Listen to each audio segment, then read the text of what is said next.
ایک دفعہ کا ذکر ہے بھوٹان کے ایک چھوٹے سے گاؤں میں، جہاں پر کپڑوں کی بنائی کا کام بہت ہی زیادہ شوق کے ساتھ کیا جاتا تھا اور وہ اپنے رنگ برنگے خوبصورت کپڑوں کی وجہ سے مشہور تھا۔ وہاں پر ایک عورت رہتی تھی جس کا نام نیلی تھا۔ نیلی کو کپڑوں کی بنائی بہت ہی زیادہ پسند تھی اور اس کام کو نہایت ہی محنت اور لگن کے ساتھ کرتی تھی۔ اس کی ہمیشہ سے یہ خواہش رہی تھی کہ وہ ایسے کپڑے بنائے جو کہ حقیقت کی عکاسی کرتے ہوں۔ وہ یہ چاہتی تھی کہ وہ قوس قزح کے سارے رنگ اپنے کپڑوں میں بھر دے اور اسی وجہ سے وہ ہمیشہ یہی کوشش کرتی تھی کہ وہ سب سے الگ اور خوبصورت ڈیزائن بنائے۔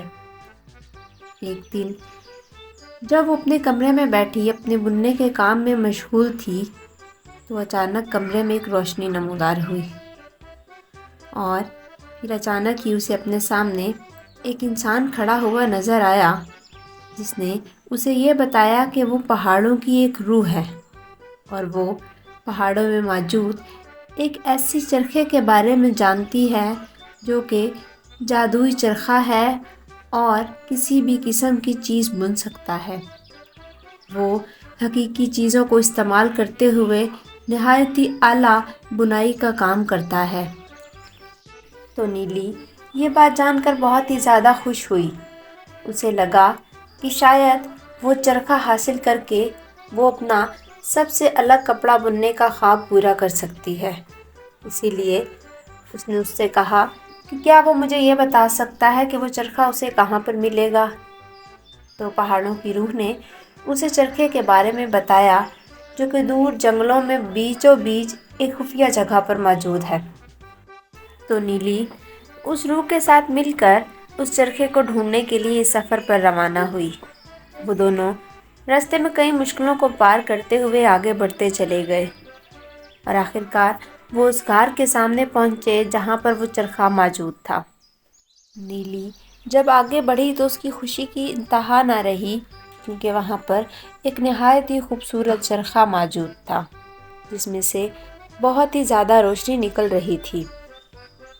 نیلی آگے بڑھی اور اس روح کی دی ہوئی ہدایات کے مطابق اس نے اس چرخے کو استعمال کیا۔ اس نے قوس قزح کے تمام رنگ اس کپڑے کو بننے کے لیے استعمال کیے اور پھر ان سب کو لے کر وہ واپس آئی اور یوں ہی نیلی کے ان خوبصورت کپڑوں کی کہانی آگے بڑھنے لگی۔ بڑھتے بڑھتے یہ خبر وہاں کے بادشاہ کو جا پہنچی جس نے نیلی کو اس کے تمام کپڑوں کے ساتھ بلا بھیجا۔ اس نے اس کے کپڑوں کی تعریف کی اور وہاں پر ایک باقاعدہ محفل کا انتظام کیا جہاں پر اس نے نیلی کو کہا کہ وہ اپنے بنے ہوئے کپڑے تمام لوگوں کو دکھائے۔ نیلی نے اسی طرح سے کیا اور تمام لوگوں نے اس کی بنائی کو بہت ہی زیادہ پسند کیا۔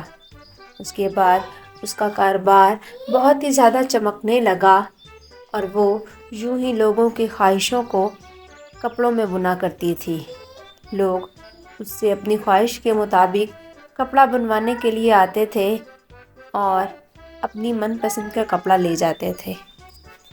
تو پیارے بچوں، یہ کہانی ہمیں اصل میں یہ بتاتی ہے کہ اگر ہم کسی چیز کی شدت سے خواہش رکھتے ہیں تو وہ چیز کبھی بھی ناممکن نہیں رہتی، بلکہ قدرت اس کے لیے خود ہی راستے بناتی ہے۔